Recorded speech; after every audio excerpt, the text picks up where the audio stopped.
History is incredibly complicated, but in this video, I'm going to give you some tips for how you can make a history for your homebrew world that's going to be both believable and fun for you to write instead of incredibly overwhelming. We want to make sure that your world's history is cohesive, rich, and completely believable. Problems that any writer can run into when it comes to creating history is making it one linear line. But the truth is that history has multiple different paths that it takes. While one event is happening in one area, another event is going to be occurring in a different one. There's all sorts of different people groups that are going to be at play here for the history of your world. So even though you may want to think primarily about one historical line in your setting, there's actually going to be multiples. And as you add more and more layers to the history of your world, you're actually going to make it a lot more interesting and believable, especially when some of those historical lines begin to cross, different people groups encounter one another, be it friendly or war. The bottom line that I'm trying to get across here is that the more layers you add to the history of your world, the more interesting it's going to be and the more well-developed it's going to seem. Now, as I go through all of these, I'm actually going to be writing two different versions of this. Okay, I know it's already seeming overwhelming, but hear me out. History is written by the victors. This is true in the real world, and it should be true in yours. Not all that we know about history is probably what actually happened, and there's all sorts of differing accounts about what happened historically. It's getting a little bit easier in the age of information, but in medieval times especially, history was not recorded very accurately. So I like to write a definitive version of my history and a version that everyone believes. A version for the DM, this is what definitely happened in the world, this is how things really went, and then a version for the players and also just the general inhabitants of my world. This is what everybody believes happened. Now, these two things may not differ too much in some cases, but the more you make them differ and the more you make the players question what they really believe and what really happened, the more interesting and compelling your campaign is going to be as your players begin to unravel the mysteries that you've laid out in your world. So the first age that I like to do is what I call the early age. This is a period of time that is generally spanning several centuries where just vague information is going to be recorded. It is really early on in the history of the world, and while it may be important and could be setting the stage for other things, there's so little known and recorded about it that the history here is very vague, and you as the DM can keep it vague and just get a general understanding of what happened during this period of time. For us, this would be stuff like the prehistoric age in our world. We know that it happened. We don't know exactly what happened each and every year of the prehistoric age, but we know roughly what was happening during this time period, and this is going to be the case for your world as well. The early ages really just span a period of time when history wasn't recorded, and we're really just guessing or going off of what little information is available to us about that period in time for the world. This is going to be vague and pretty easy for you to write as a dungeon master. I would say no more than 1 or 2 paragraphs of information about the early age, at least for what the players can receive. You as the dungeon master may have something really pivotal that happened during that period, but for the most part, there's not going to be a whole lot of detail here. The real detail comes in the next age, which is what I call the known ages. The known ages begin when history starts being recorded. This is when people begin to write out what is happening, begin to catalog events,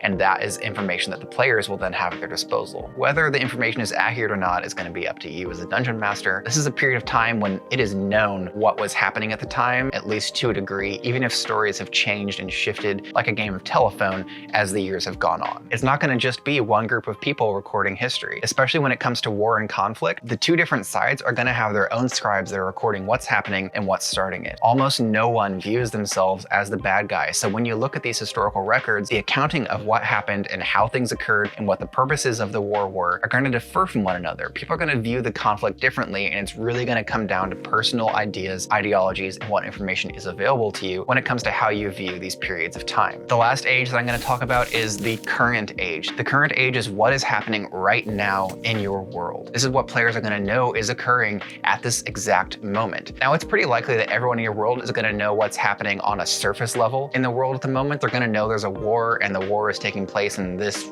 region, although I also know that people in our own world have no idea where some of the wars that we're in the middle of are taking place. But your players are going to know, hey, there's a war happening, these are the two forces that are involved in it, and this is where it's happening for the most part. This is where all the battles are really focused. Anything like that, they're going to know the surface level stuff. The nuance of it, what's causing the battles, what all sides are at play, a lot of the politics of it, they may not be privy to. And if they are, they may not have all the correct information. Now, this is going to be where I detail a lot, because this is going to be really important to get right and make sure that I'm accurate and consistent. So I will generally write several paragraphs about what led up to the exact year that we are in. As I begin begin to get closer and closer to the present day when I'm writing out my history, my writing becomes a lot more dense. The closer that I am to when the players are, the more paragraphs I have to write just to make sure that I have enough to draw from when I'm creating my campaign. I want to reiterate, you're going to get the best, most immersive timeline in your campaign if you take the time to write multiple different timelines that are all happening concurrently. Now again, each of those timelines is then going to have at least two different versions, one that definitively happened and then one that everybody believes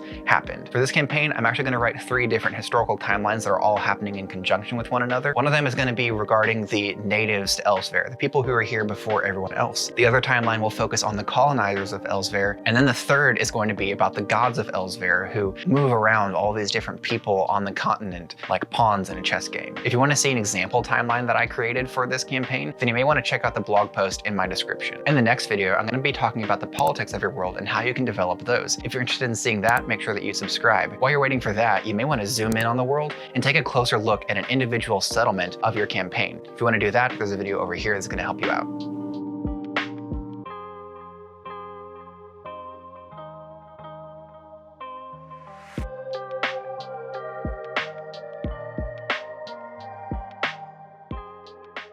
Bye-bye. See you later.